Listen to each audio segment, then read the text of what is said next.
Hello students, hope you all are fine at your home.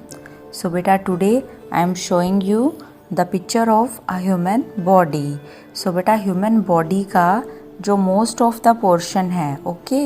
So near about हम अगर लगा ले तो 70% जो portion है that is water, वो पानी से मिलके बना है, ओके? तो सिर्फ़ और सिर्फ ह्यूमन ही नहीं, इंसान ही नहीं, बल्कि जितने भी लिविंग बीइंग हैं, ठीक है? मतलब लिविंग बीइंग कौन से होते हैं बेटा? लिविंग वो होते हैं जो मतलब छोटे से बड़े होते हैं, ग्रो करते हैं, ठीक है ना?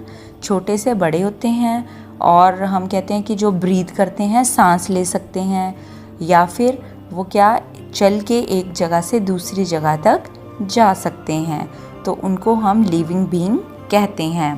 तो मतलब सबके लिए वाटर जो है ये बहुत ही ज़्यादा इम्पोर्टेंट पोर्शन हो जाता है। तो बेटा पीछे हम अपनी जो नेचुरल रिसोर्सेज हैं उनके बारे में रीड कर रहे थे। तो आज का जो हमारा टॉपिक है so that is water, okay? क्योंकि वाटर भी एक नेचुरल रिसोर्स है, ये भी हमें नेचर से फ्री में मिल रहा है, ठीक है ना? तो इसलिए आज हम ये जो हमारा टॉपिक है chapter number 15 our natural resources, आज हम इसको रीड करने जा रहे हैं। तो बेटा ध्यान से सुनेंगे कि our natural resources that is water.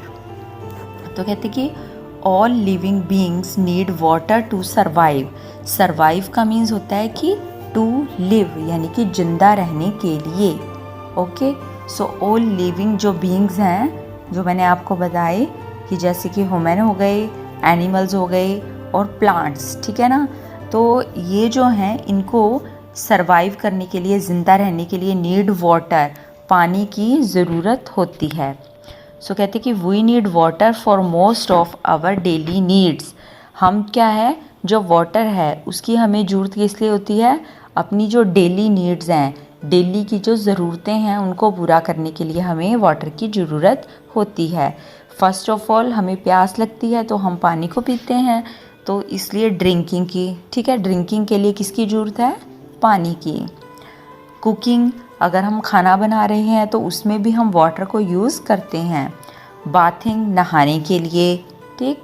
Cleaning, cleaning मतलब साफ़ सफाई के लिए, अगर हमने सोच लो कि घर की साफ़ सफाई करनी है या फिर बर्तन भी हैं जो उनको साफ़ करना है, तो उसके लिए भी किसकी ज़रूरत होगी? वाटर की। और किसमें कि वॉशिंग क्लॉथ्स, जो क्लॉथ्स मतलब जो कपड़े धोते हैं हम, उसमें भी वाटर की बहुत ज़्यादा ज़रूरत होती है। तो कहते हैं we also need water for agriculture.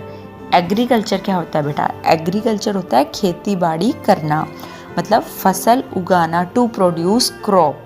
तो कहते हैं कि हमें मतलब अगर हमें फसलें उगानी है, आप खेतों में देखते हो ना, तो फसलें ऐसे ही लग जाती हैं क्या? नहीं, उनको भी छोटे से बड़ा होने के लिए किसकी ज़रूरत होती है? वाटर की। सो कहते कि crops can not be grown without water. अगर पानी नहीं होगा तो हम फसलों को, क्रॉप्स को ग्रो नहीं कर पाएंगे, उगा नहीं सकेंगे। सो बेटा आपको इससे वाटर की जो इम्पोर्टेंस है उसका पता चल रहा है ना, कि हमें वाटर की, इंसानों को भी कितनी ज़्यादा नीड है इसकी, ठीक है? पीने के लिए, अगर हमने खाना बनाना है उसके लिए भी, और अगर खाना बनाने कब बनाएंगे? जब हम उसको फसल को उगाएंगे तभी ना। तो फसल उगाने के लिए भी वाटर की नीड होती है। तो वाटर जो है ये बहुत ही ज़्यादा ज़रूरी पार्ट है हमारी लाइफ का। अगर पानी नहीं है तो कुछ भी नहीं है, ठीक है ना? हम जिंदा ही नहीं रह सकेंगे वाटर के बिना। सो कहते the main occupation of majority of people in India is farming. कह रहे जो ऑक्यूपेशन है, ऑक्यूपेशन क्या होता है? काम, ठीक है ना? जो मतलब इंडियन जो हैं, ठीक है, उनका जो मेन ऑक्यूपेशन है, मेजॉरिटी होता है कि बहुत ज़्यादा मात्रा में जो पीपल हैं, ठीक है ना, तो वो क्या काम करते हैं इंडिया में? फार्मिंग का, यानी कि खेती बाड़ी का। सो कहते हैं since it doesn't rain regularly. Rain मतलब जो है वो रेगुलर नहीं होती इंडिया में, आपको पता ही है। कभी तो होता है, क्या होता है कि ड्राउट, सूखा पड़ जाता है, और कभी इतनी ज़्यादा बारिश आती है कि फ्लड आ जाते हैं। तो कहते हैं थ्रू आउट द ईयर, ठीक है। तो कहते हैं कि we can not depend on rain alone to water our field. तो हमें क्या है कि सिर्फ और सिर्फ हम रेन के ऊपर डिपेंड नहीं रह सकते अपने खेतों को, अपनी जो फसलें हैं उनको पानी देने के लिए। तो कहते हैं कि we need to make other arrangements, हमें और अरेंजमेंट मतलब प्लानिंग करनी पड़ेगी। अरेंजमेंट होता है कि प्लान करना, ठीक है। टू इरीगेट दैम, इरीगेट क्या होता है, इरीगेशन होता है सिंचाई करना, मीन्स टू से कि पानी देना अपनी फसलों को, तो that is called irrigation, irrigate, ठीक है। तो पानी देने के लिए हमें और भी मतलब रेन के अलावा, बारिश के अलावा और भी बहुत सारे जो हैं वो मतलब प्लान करने पड़ते हैं। तो उसी की हेल्प से हमारे इंडिया में जो है वो फसलें हो पाती हैं। सो कह रहे कि irrigation prevents crop failure as it supplies timely water to fields. So कह रहे कि इरीगेशन जो होता है मतलब सिंचाई, ठीक है, मतलब जो हम फसलों को पानी देते हैं, तो वो क्या करते हैं कि जो क्रॉप्स का जो फेल्योर हो जाता है, ठीक है ना, मतलब फसलें ख़राब हो जाती हैं, तो उससे वो प्रिवेंट मतलब बचाता है, ठीक है। क्योंकि टाइमली मतलब समय के अकॉर्डिंग, ठीक है, समय पे उनको पानी मिल जाएगा, टाइमली अगर पानी मिल जाएगा तो फिर फसलें ख़राब नहीं होंगी। तो कहते it also helps in producing greater and better quality yield. और फिर ये क्या करते हैं कि ये मतलब ग्रेटर मतलब ज़्यादा मात्रा में हम प्रोड्यूस कर सकते हैं फसलों को, और उनकी क्वालिटी जो होती है वो भी बेटर कर सकते हैं, ठीक है। यील्ड क्या होता है, फसलों की, क्रॉप्स की जो क्वालिटी है वो भी अच्छी हो जाती है। और कहते हैं multi cropping can be possible with the help of irrigation. Irrigation यानी कि सिंचाई की हेल्प से ही हम जो मल्टी क्रॉपिंग का काम करते हैं। मल्टी क्रॉपिंग क्या होती है बेटा, कि साल में हम अलग अलग टाइप की जो फसलें हैं वो उगाते हैं, ठीक है। पुराने समय में क्या होता था कि ज़्यादा हमारे पास फैसिलिटी नहीं होती थी, तो क्या करते थे किसान कि मतलब एक फसल उगाई और फिर वो 6 मंथ के लिए उस जो फील्ड होता था, खेत होता था, उसको खुला छोड़ देते थे, खाली छोड़ देते थे, ठीक है ना, क्योंकि उनके पास पानी की कमी होती थी, ठीक है, और भी कई चीज़ें थी, ठीक है ना, जैसे फर्टिलाइज़र ना होना, तो उस वजह से क्या है कि वो ज़्यादा फसलें उसी खेत पे नहीं उगा सकते थे। बट आज की जो जैसे हमारी मतलब डेवलप हो गई है कंट्री, तो उससे क्या है कि हम एक खेत पे पहले एक फसल लगाई, फिर जब उसकी कटाई हो जाती है उसके साथ साथ हम दूसरी फसल लगा लेते हैं।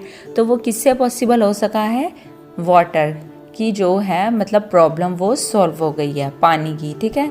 वो किस वजह से, तो इसके बारे में हम आगे डिटेल में इस चैप्टर में पढ़ने जा रहे हैं कि मीन्स ऑफ इरीगेशन, कि कौन कौन से साधन हैं इरीगेशन के, सिंचाई के, जिससे हम खेतों को पानी दे सकते हैं टाइमली। सो कहते कि we have development dealt many means of irrigation, कि हमने बहुत ही ज़्यादा जो इरीगेशन के, सिंचाई के जो साधन हैं वो डेवलप कर दिए हैं, बना दिए हैं। 3 such important means of irrigation are canal, tube well and tanks, ठीक है। तो 3 ऐसे हैं जो हमने इसको मतलब खेतों में सिंचाई के लिए, फसलों को पानी देने के लिए बनाए हैं। उसमें फर्स्ट आता है कैनल्स। तो कैनल्स क्या है बेटा, कहते हैं कि कैनल्स आर द चैनल, ये चैनल होते हैं, ठीक है, built to divert the river water to far off field where there is not enough water. तो कहते हैं ये चैनल होते हैं, ठीक है। चैनल क्या होते हैं, जो मतलब एक से दूसरे को जोड़ते हैं, ठीक है। चैनल क्या होते हैं, जो एक से दूसरे को जोड़ते हैं। तो कह रहे कि इसमें क्या किया जाता है कि मतलब एक रास्ता बनाया जाता है आर्टिफिशियल, ठीक है। मतलब जैसे एक बड़ी नदी है, ओके, तो उसको काट दिया जाता है बीच में से, और उसका एक और रास्ता बना दिया जाता है जहाँ पे पानी नहीं पहुँच पाता, ठीक है ना। तो मतलब आर्टिफिशियल जो हमने नदी बना दी, ठीक है, तो उसको बोलते हैं कैनाल्स।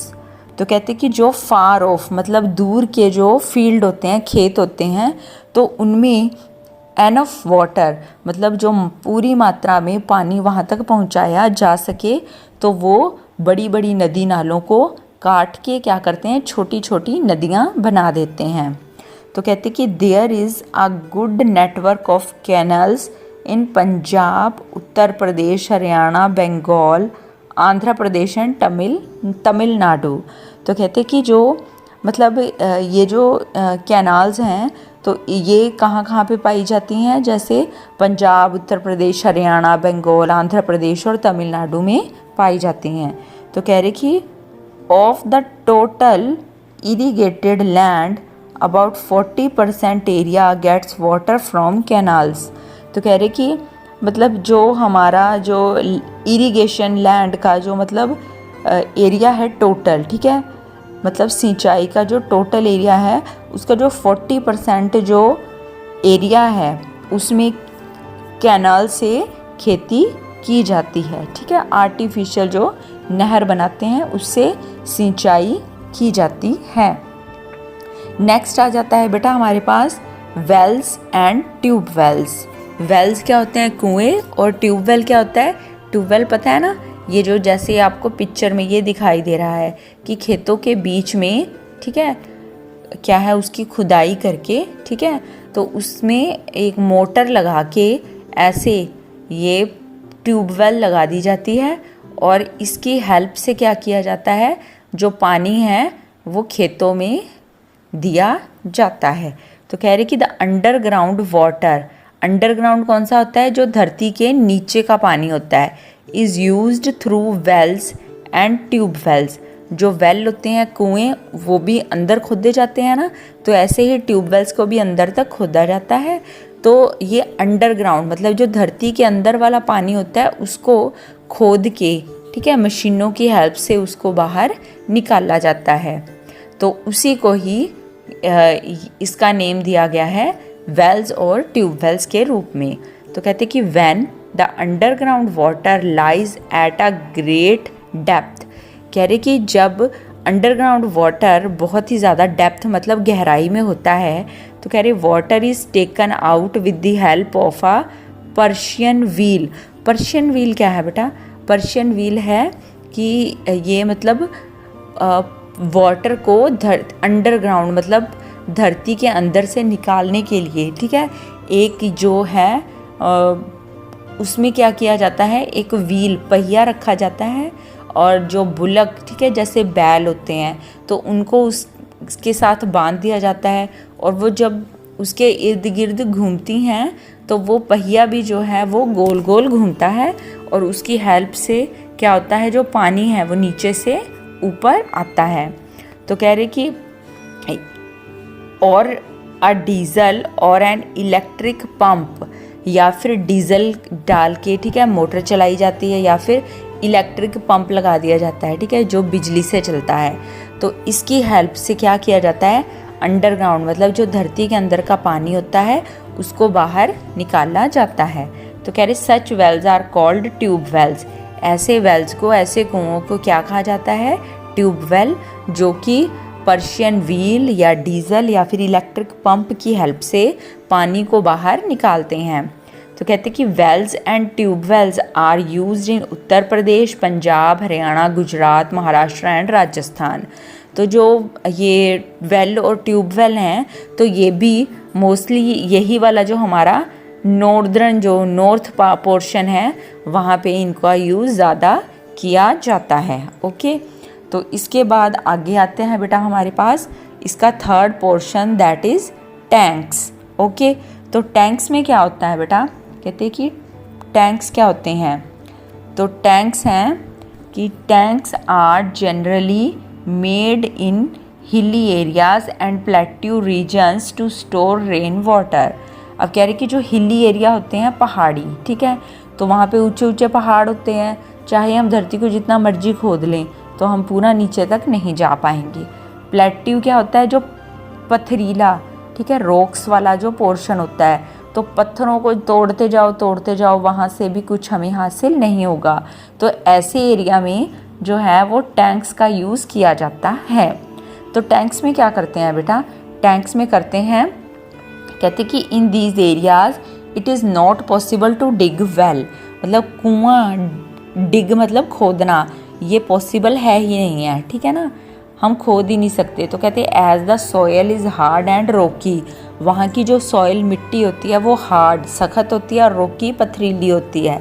तो कह रहे कि tanks are generally use in Tamil Nadu, Karnataka and Andhra Pradesh, क्योंकि यहाँ पे आंध्र प्रदेश में जैसे हिली एरिया है और कर्नाटका और तमिलनाडु में मतलब हिली भी है और ये पथरीला रोकी एरिया भी आ जाता है।